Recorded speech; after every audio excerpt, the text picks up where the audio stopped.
Professional athletes are some of the most well-known people in the world. I mean, who else could have dudes tapping into Tune Force just for them? And in general, I'd say I like them as well, because I enjoy watching sports. But as of recently, there's been a trend I've noticed with some professional athletes that just hasn't sat right with me. Been getting on my nerves a little bit, I can't lie to you. And it's a trend of these athletes complaining and saying that the money they earn isn't as much as people think.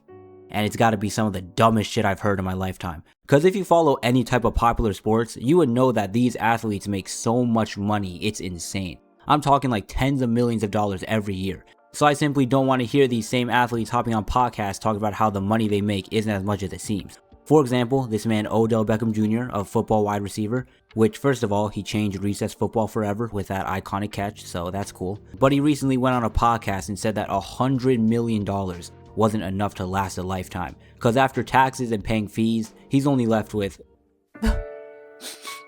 $40 million. How sad. Like, we really out here saying $40 million isn't enough. Give me $40 million, I guarantee you I'll make that shit last my lifetime. Like, with that amount of money, say you live till 100 years old and you make that $40 million at 20, that's $500,000 a year.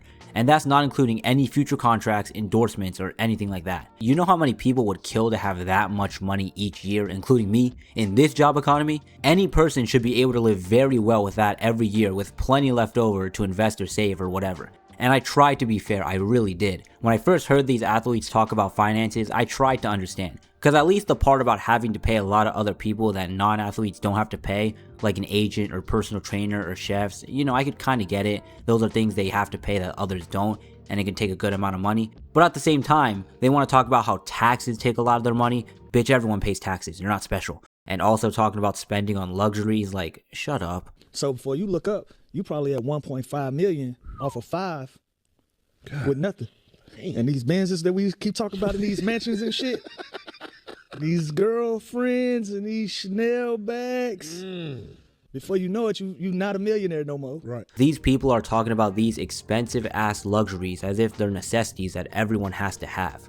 Bro, no one told you to have all that. Like buying mansions or jewelry or Chanel bags, that's not written in your contract you signed. You don't have to buy this. So no, the issue is not the amount of money you make. The issue is that you guys want to go and buy a damn Iron Man suit, the Batcave, and the fucking Thousand Sunny ship from One Piece. You just don't need all that. If you can't make tens of millions of dollars last a lifetime, that's purely on you.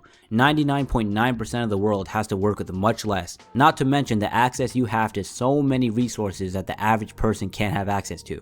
You could hire an accountant, a financial advisor, learn about stocks, brand deals, or like TV opportunities. There should be no way you go broke with that amount of money and that amount of resources available to you. That's why it baffles me when I hear stories of these athletes that go broke or file for bankruptcy. Maybe I'm just an asshole, but I just find it really hard to feel bad for them, unless something really fucked up happened to them. And the absolute worst example of what I'm talking about is with Floyd Mayweather, the boxer who has earned over $1 billion in career earnings. In case you guys need me to clarify, that's a stupid amount of money. $1 billion, that's 1,000 millions. $1 billion, that's 1 million thousands. That's 10 million hundreds. It should not be possible to go broke with that type of money.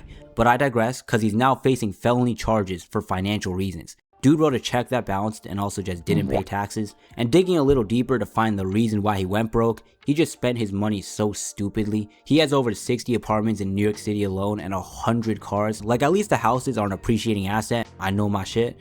But cars, as soon as you drive off that lot, the value goes down. And I get it, alright? I'm not saying you gotta live like those people on extreme cheapskates over here, but just on a human being level, what can 100 supercars do for you that 10 couldn't do for you already? And 10 is already a ridiculously high amount of cars to own to begin with. You want to have dozens of cars just for display? And get some Hot Wheels or something. No person should ever be spending money for 100 cars. So overall, I'm not here to complain about how much these athletes get paid. They work really hard to become the best in the world at whatever sport they're in. And if they help bring in a lot of revenue, it's only fair that they also get a lot of that money. Just don't go fucking complain about the amount you're getting paid when you're in the top 0.01% of people in the world. Not everyone is meant to be a podcaster, alright? Stick to sports.